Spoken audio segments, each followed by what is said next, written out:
I'm Cooper, and I'm going to talk to you about soil. Do you know that soil itself can become unhealthy? And that unhealthy soil can have disastrous effects, such as less productive farming, creation of new deserts, polluted waterways, and more common flooding. There are many things that can cause soil to become unhealthy, and when this happens, it's called land degradation. So what does it mean for soil to be unhealthy? It means the soil is dry and crusty, doesn't absorb water and nutrients, and is a very bad place for plants. The soil may have very little nutrients, low alkalinity, which we'll be talking about, and next to no water supply. Land degradation comes in many different forms, and all of them have the ability to eventually kill off all life in soil. Current studies show that up to 30% of all soil on Earth is already degraded, and up to 23 billion tons of healthy, fertile, perfectly good soil is removed from the landscape every year. If that number gets any higher, we'll be in trouble. So, what causes land degradation? And more importantly, how can we stop it and try to reverse it?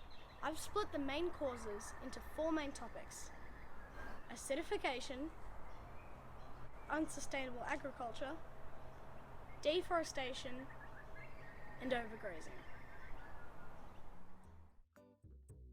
Acidification happens when non-organic material is added to the soil, such as nitrogen-based fertilizers, like this one, or it can also happen naturally. When this happens, the soil's pH level lowers, making it more acidic. pH refers to the potential of hydrogen, which in other words is how much water the soil can hold. A pH level lower than 7 would be acidic.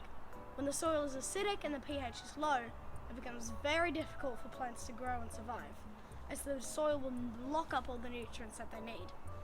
Different plants prefer different levels on the pH scale, so it's important to keep acidity at bay if you want usable soil. The effects of acidification can be controlled through a process called liming, where agricultural lime or dolomite lime is added to the soil. And no, this is not the fruit lime we're talking about. Rather, a soil additive that has the ability to decrease acidity in soil and give the soil some alkalinity, which I'll talk about in a second.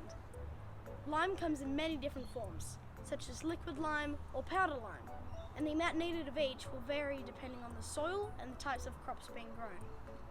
Lime itself is generally cheap, costing about $45 for what you'll need to lime an acre, making it a perfect, reasonable solution. Overall, using fertilizers that are less concentrated on one ingredient and are less acidic, not using them as often, using organic matter, and liming when needed will significantly help with soil acidification. If you have a garden at home, you should try to not use nitrogen-based fertilizers and instead use more healthy material, such as mulch and manure. Our second cause is to do with unsustainable practices in agriculture. A lack of plant rotation, for example, is a bad habit. Plant rotation is when one crop area is planted with multiple types of crops after each season. For example, growing beans, then tomatoes, then sweet corn, then back to beans. When just one crop continues to fill a large space of land, however, it can cause issues.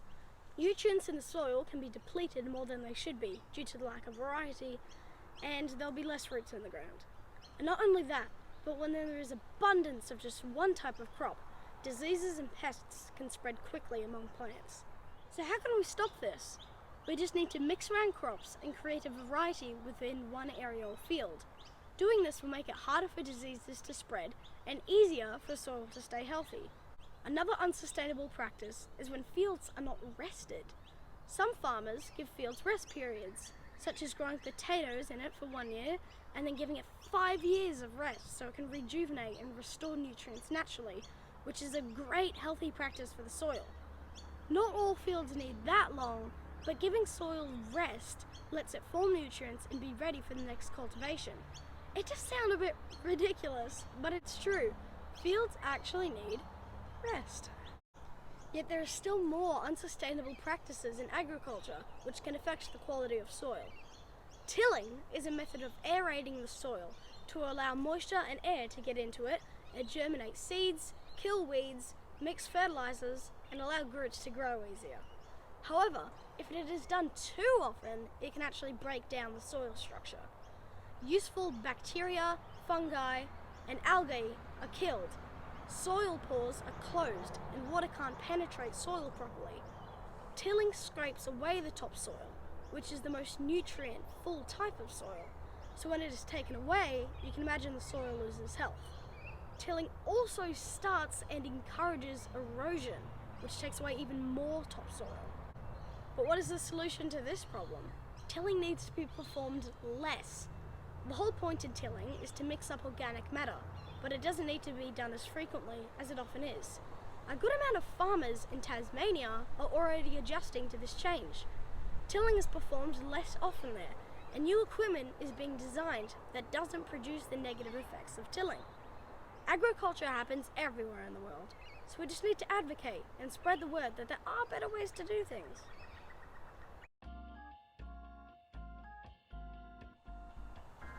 The third cause of land degradation is deforestation, taking trees away and removing topsoil shelter from wind and rain.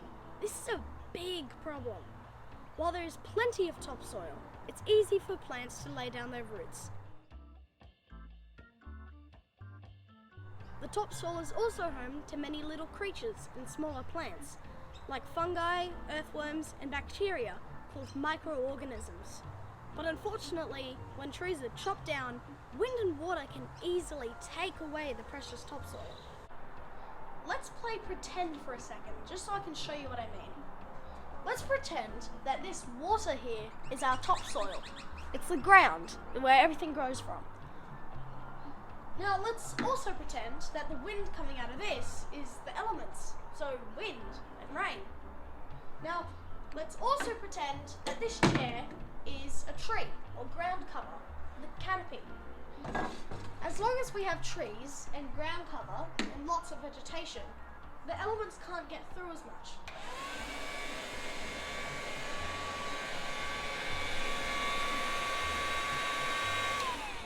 We can do this as much as we want and the soil isn't really disturbed. But if we take away that ground cover and those trees, suddenly it seems to be affected quite a bit more.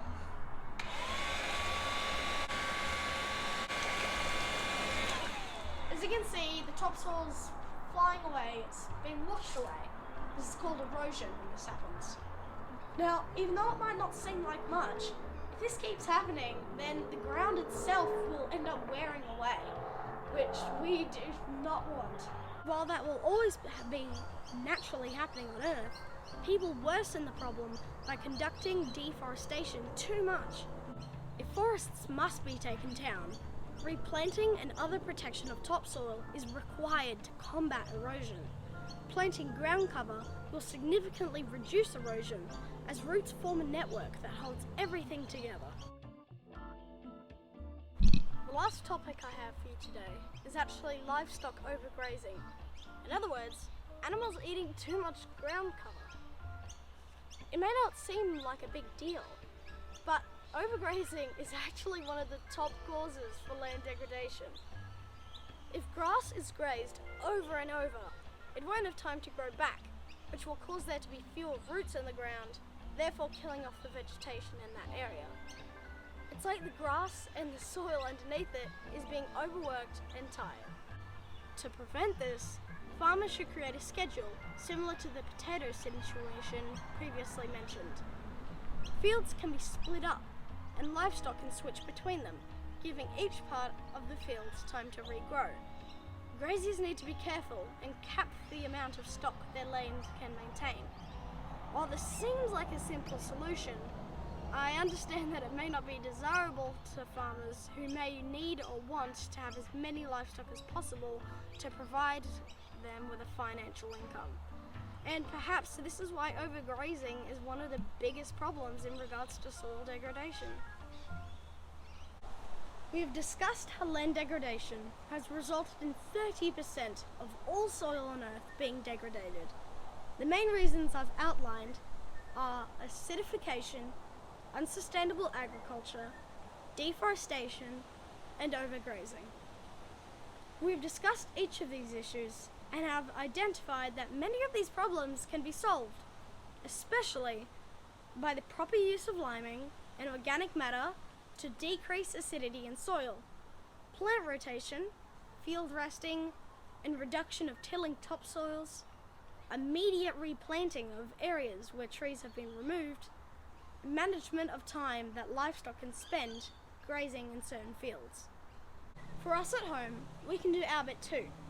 If you have a garden, try adding some more ground cover or mulch.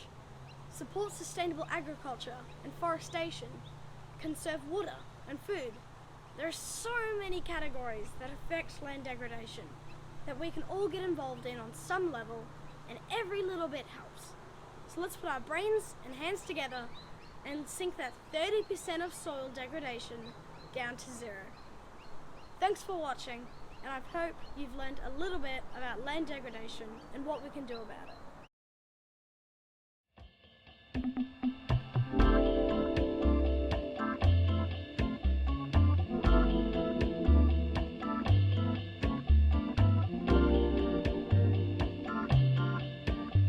Hi guys, I just did some stuff. Also, I think our dog is trapped under the house because she walked in there and she didn't let us know that she was stuck, but she was. So we got her out, but she might be in there again. Just kidding. She's inside, I think. Hopefully. Why am I even filming? Who cares? No one cares. This is a stupid video. It's a waste of storage space. It's a minute of my life that I will never get back. And I will you. I'm evil.